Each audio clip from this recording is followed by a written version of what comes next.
There are dreams that when they shatter don't just take away the light, but also the very form of a person. And I witnessed that happen to the woman I loved because I didn't know how to love her when it happened. Hey everyone. Today I want to tell you a story, a tragedy that didn't come from betrayal or separation, but from the silent loss of a dream and from the helplessness of a man facing the pain of the woman he loved. This is the story of Julia, the wife I once made sacred vows to, and how we lost each other on the journey to find the laughter of children. How are you all doing these days? Are you happy with your homes? Are the kids well behaved and bringing you joy every day? I hope you're having a good, peaceful day, better than what I went through. I want to share this story with you because maybe somewhere out there are couples also immersed in the deep longing for children, struggling with life's challenging turns. My story might be a warning, a whispered plea from the bottom of a husband's heart who lost everything simply because he didn't know how to love properly when his wife needed him most.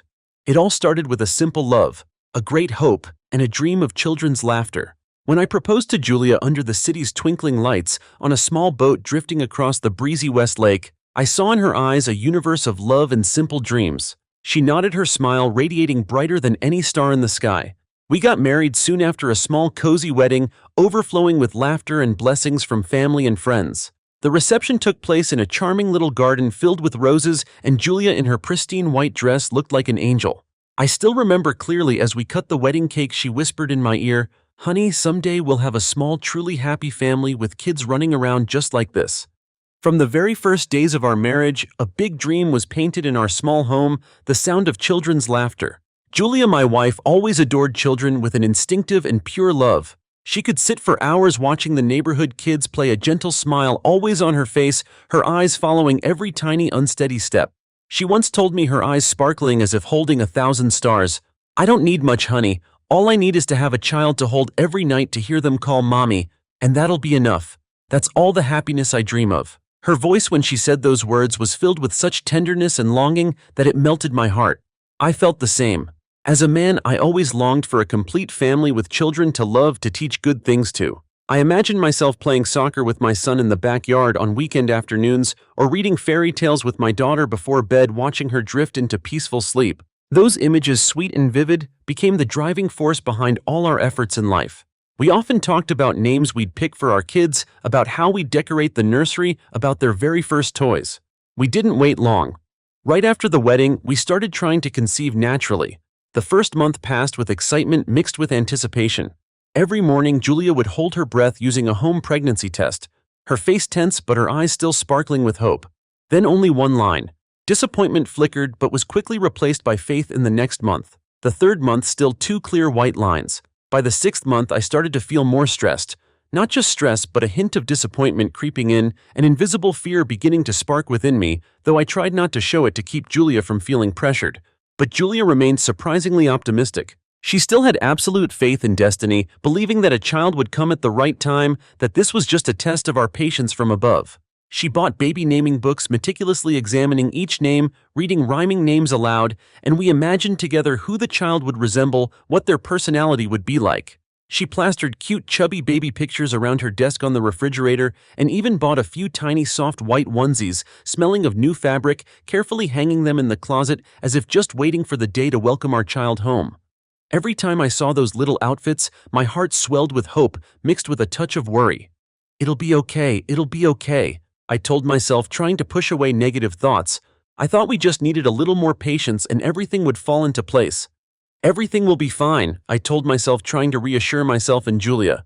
Little did I know, Julia's forced optimism and my simple faith concealed a first secret that neither of us realized. Deep down, Julia had begun to feel an invisible pressure, a fear that grew with each passing month. That pressure didn't just come from questions like, "Any good news yet? You've been married for a while, why no baby?" From probing glances, unintentional advice from older relatives, but more importantly from her own burning desire. She placed too much expectation on herself, on her ability to be a mother. Those onesies, those naming books weren't just symbols of hope, they were also a way for her to reassure herself and unknowingly to add more burden to herself. She feared the moment she would have to face the truth that that dream might not come true and that she herself couldn't fulfill the sacred role of motherhood. After a year of patient, desperate waiting, we decided it was time to seek medical help. Our journey through diagnosis and treatment began. Our lives from then on revolved around appointments with fertility specialists, blood draws, complex hormone tests, daily temperature monitoring with a special thermometer placed by the bed, and monthly follicle ultrasounds. Each month that passed was a series of fragile hopes ignited, then quickly extinguished by recurring disappointment. I still remember the numb feeling of emptiness when the pregnancy test showed only a single line after every late period, even though I had tried to mentally prepare beforehand. Julia was much stronger than I thought. She maintained an admirably positive attitude, always encouraging me. "It's okay, honey. Maybe our child just wants to test our patience, that's all. We just keep trying and they'll come." I believe it. She still read inspiring stories about infertile couples who eventually had children, still told me about them with eyes sparkling with hope. But I started to see her smile grow more forced, her eyes occasionally showing a profound sadness that she tried to hide. She was still optimistic, but I knew it was an optimism built on a thin layer of ice, ready to shatter at any moment under the pressure of unexpected test results. We tried every method the doctor suggested, from changing our diet and exercise routines to using fertility drugs.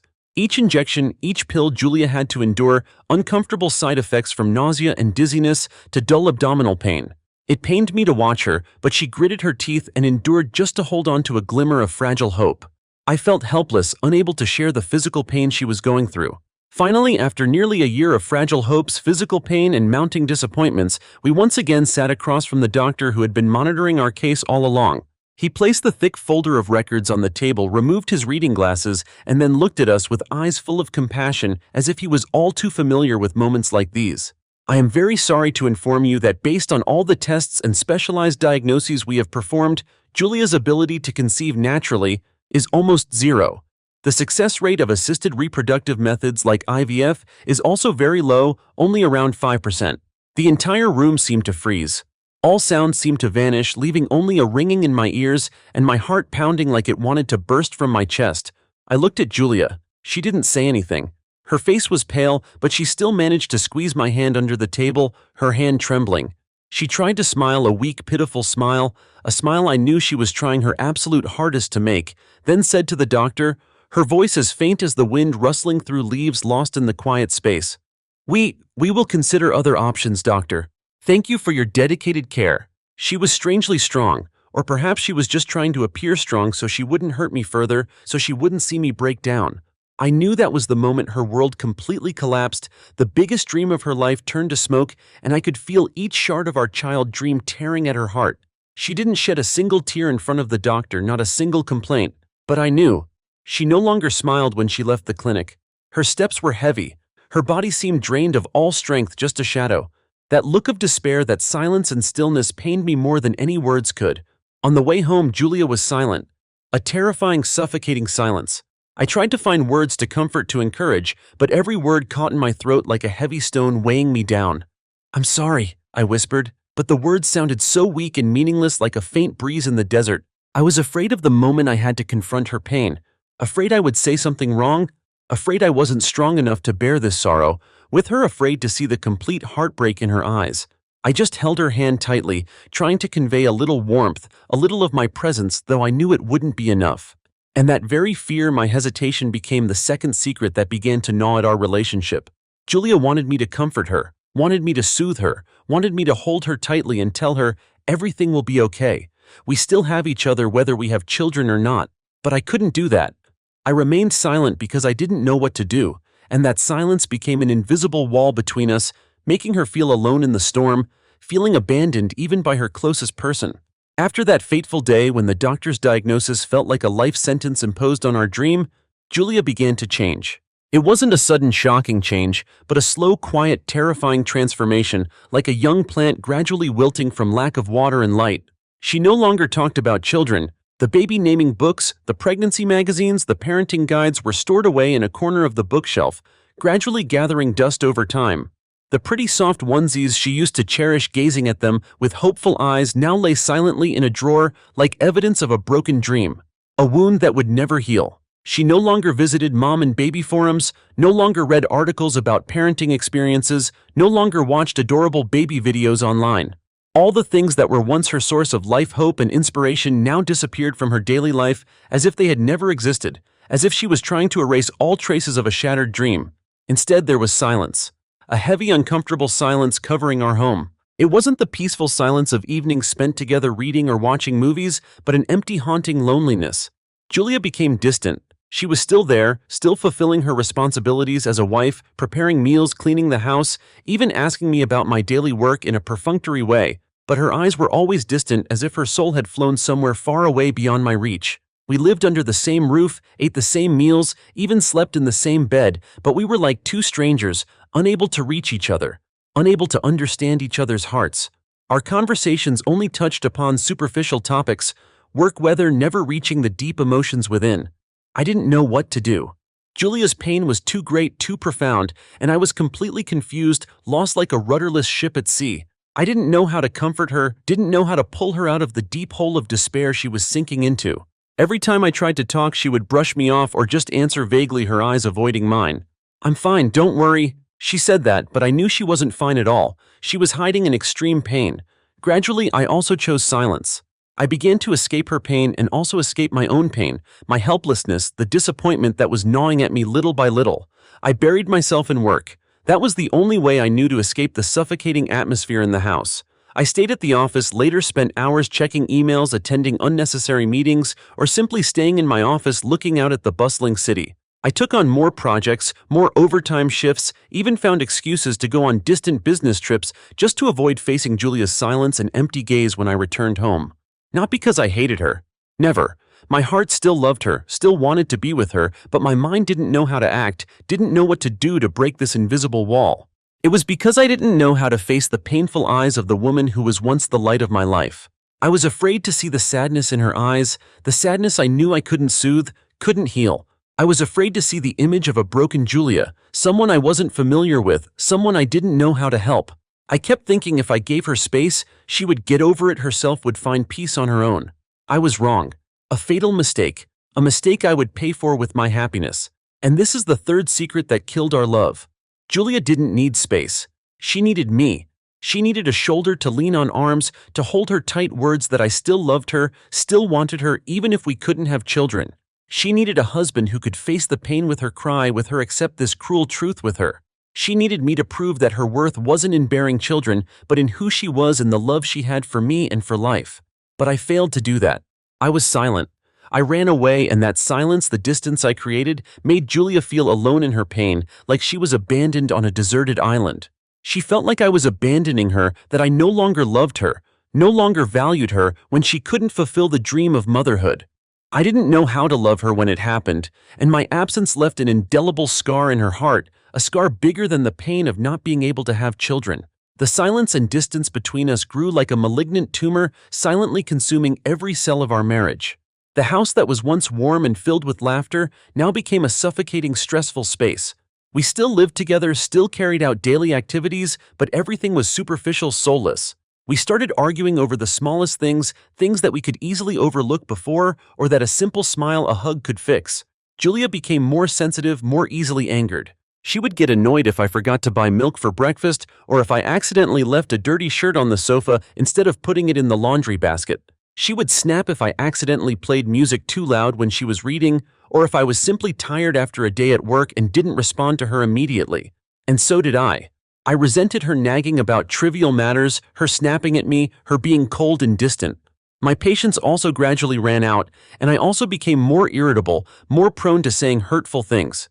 But deep down I knew, those arguments weren't about milk or music. They were our screams for an unspoken pain, a pain that couldn't be articulated, the pain of a shattered dream of children. It was anger, disappointment, helplessness when our shared dream was snatched from our hands and neither of us knew how to hold on to each other in that deep hole of despair. We no longer truly communicated. Instead of talking about our feelings, about our fears, about the pain we were both enduring, we chose to lash out at each other through meaningless arguments. I didn't say that I was also in pain, that I also longed for children, that I was also afraid to see Julia gradually disappear. I didn't say that I was also afraid to see her change, and I didn't know what to do to bring her back. And Julia also didn't say that she needed me to hug her, needed me to comfort her, needed me to prove that my love wasn't based on her ability to be a mother. She just thought I would get bored of her, would leave her. Every argument, no matter how small, was like a knife cutting at the already fragile bond between us. We slowly drifted apart, each immersed in our own world, in pain and silence. The pain of infertility became a haunting ghost, leading to a breakdown in communication and finally a breakdown in affection. The fourth secret gradually became clear. A secret that I was too naive to realize. During all those months, Julia was not only suffering from not being able to have children, she was also tormenting herself, blaming herself, believing she was defective. She felt she was no longer worthy of me, no longer worthy of love and the dream of a family. And that made her believe that I would no longer love her completely, that I would find another woman, one who could bring me the laughter of children. My distance, my silence, and the unexplained arguments all reinforced that false belief in her. She needed me to prove that wasn't true, but I failed miserably. I didn't know how to soothe the biggest fear in her soul, the fear of being abandoned for something she couldn't control. Our relationship drifted on in that ultimate impasse and extreme exhaustion. The arguments became less frequent, replaced by a deadly silence that enveloped every corner of the house. We lived like roommates, simply sharing space without connecting souls anymore. Each day passed as a heavy burden, a mutual endurance. We no longer found joy in small things, no longer shared natural smiles, gentle touches, or comforting hugs. Between us was a large, unfillable void. One night, after a long, utterly exhausting argument about me not coming home for dinner and her waiting in vain, I collapsed onto the bed, turning my back to Julia. We both lay silently, the air in the room thick with tension and fatigue, so much so that I could feel it suffocating my chest. I heard Julia sigh, a heavy sigh I had become familiar with over the past few months. It wasn't just a sigh, it was the sound of her soul writhing in pain, the last desperate cry from the depths. Then she turned. I felt her eyes on me, piercing through the darkness, through the facade I was trying to create. Even though I kept my eyes tightly shut, pretending to sleep, pretending not to know she was there, my heart pounded. I didn't want to face it. I was afraid of this moment, the moment I knew everything could never go back, a moment that would change our lives forever. Her voice echoed in the darkness, soft, weak, yet sharp as 1,000 knives, cutting into my heart word by word. Maybe you need another woman, someone who can give you a real family, a family with children. My heart instantly clenched. My whole body went rigid. Blood seemed to stop flowing in my veins. My chest ached as if someone had just delivered a fatal blow. I wanted to jump up immediately, to hold her tightly, to scream, to shout, "No, you are my family. I don't need anyone else but you. I don't need children. I just need you." I wanted to say that I loved her, loved all of her, loved her pain, her imperfections. I wanted to say that even without children, we were still a family of just the two of us, and that was more than enough for me. But all those unsaid words, those pleas from the bottom of my heart, caught in my throat. I was too tired, too empty, too exhausted from the endless arguments, from the prolonged silence, from the unresolved pain. All the last bit of energy in me seemed to have been drained. In that moment, I felt like I was sinking into a bottomless abyss, and I didn't have enough strength to swim up, to hold on to the fragile thread of this relationship. And I just nodded. A slight, almost unconscious nod in the dim darkness. But that nod slammed shut the last door of hope. It was the biggest lie of love I ever uttered, though unspoken. That nod wasn't an agreement, it was the ultimate helplessness, the cruel acceptance of a future without her. I knew that very nod had destroyed everything. Julia said nothing more. I heard her gently turn her back, and the air in the room again fell into a terrifying silence. That night we lay next to each other, but the distance between us was wider than the ocean, wider than the distance between two galaxies. The dream of a family with children's laughter had shattered, and with it the dream of a family with just the two of us forever gone. I had lost Julia not because she couldn't have children, but because I hadn't expressed my love properly, couldn't make her feel safe and loved when she was at her weakest. The fifth secret was finally revealed, not from Julia, but from my own inner self. A cruel truth I had to face alone. I realized that although I said I loved her unconsciously, I had let the disappointment of not having children grow, overshadowing our initial love. I had let my own sadness, my own helplessness, become a wall between Julia and me. I had thought I was giving her space, but in reality I was abandoning her, pushing her into solitude. Julia's words that night weren't an accusation, but a final plea for help, a probe to see if I would still fight for her, if I still loved her enough to overcome all difficulties. And I, in my fatigue and helplessness, answered with that terrifying silence and nod. I didn't know how to love her when she was at her weakest, when she needed me most. I let the pain of not having children be greater than the love we had for each other. I couldn't save this marriage because I couldn't save myself from my own weakness and fear. A month after that fateful night when my thoughtless nod had decided everything, Julia moved out. Everything happened with a terrifying quietness. No loud noises, no complaints. Only silence enveloped every corner of the house and in my heart. I voluntarily helped her pack her belongings, each box, each item felt like a cut to my soul. Every item brought back a memory, a happy moment that was now shattered. We signed the divorce papers at the lawyer's office on a gloomy afternoon. The Saigon sky drizzled as if weeping for us. No one objected. No one tried to hold on. Every word in the cold, clear document ended a marriage that was once full of hope, once built with so much love and dreams. I looked at Julia, her eyes empty without any of the light they once held. She had lost a lot of weight. Her face was hollow, her hair was no longer cared for as before, and her eyes, the eyes I once loved so much, were now just a bottomless abyss of sadness and resignation. Not a single tear fell, but I knew inside her she was screaming. After all the procedures were completed, we walked out of the building. Not a word. Not a final glance. The heavy glass door slammed shut behind us like a definitive end to everything. We went in two different directions on the rain-soaked street, like two boats lost in a vast ocean, unable to turn back, unable to find each other again. An overwhelming sense of emptiness washed over me, chilling me to the bone. I returned to the empty house. Everything was still intact, every piece of furniture, every painting on the wall, but it lacked warmth, it lacked life. I wandered through the rooms, my hand touching familiar objects and memories flooded back like a painful slow-motion film. The sofa where we used to cuddle and watch movies on weekend nights. The dining table where we once dreamed of family meals filled with the laughter of children. The bedroom where we once whispered our dreams, our future plans. All of it now just fragmented pieces of a distant past, blurred figures in a terrifyingly silent house. I rummaged through an old drawer where I used to hide our sweetest memories. I found an old dusty photo album. Inside there were many pictures of Julia. In them, Julia smiled radiantly, her eyes sparkling with hope, hugging a baby-shaped pillow, imagining the future. Another picture, she was caressing a tiny soft white onesie, smelling of new fabric, placing it on her belly, smiling with happiness and anticipation. Those pictures now were like sharp knives cutting into my heart, reminding me of all that I had lost and all that I failed to do, all the mistakes I had made. I didn't know how to love her the way she needed, when she was no longer going to be a mother. I let my pain of not being able to have children and my helplessness in helping her become a wall between us.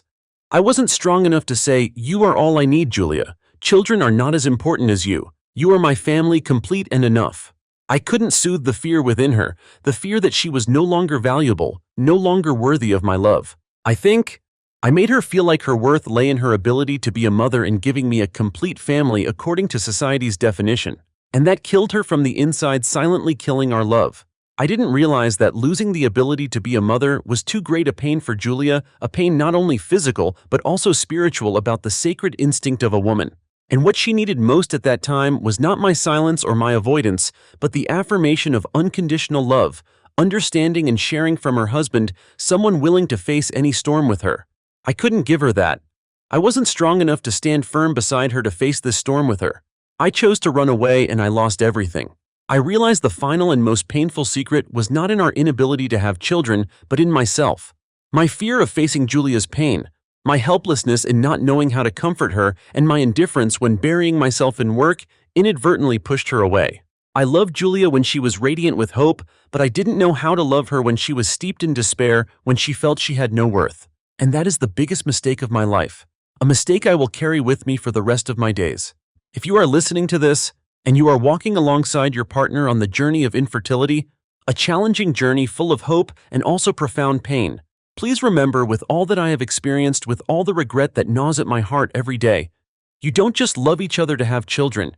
That is a beautiful dream, a legitimate desire, an important part of life. But please don't let that dream become shackles that bind your love.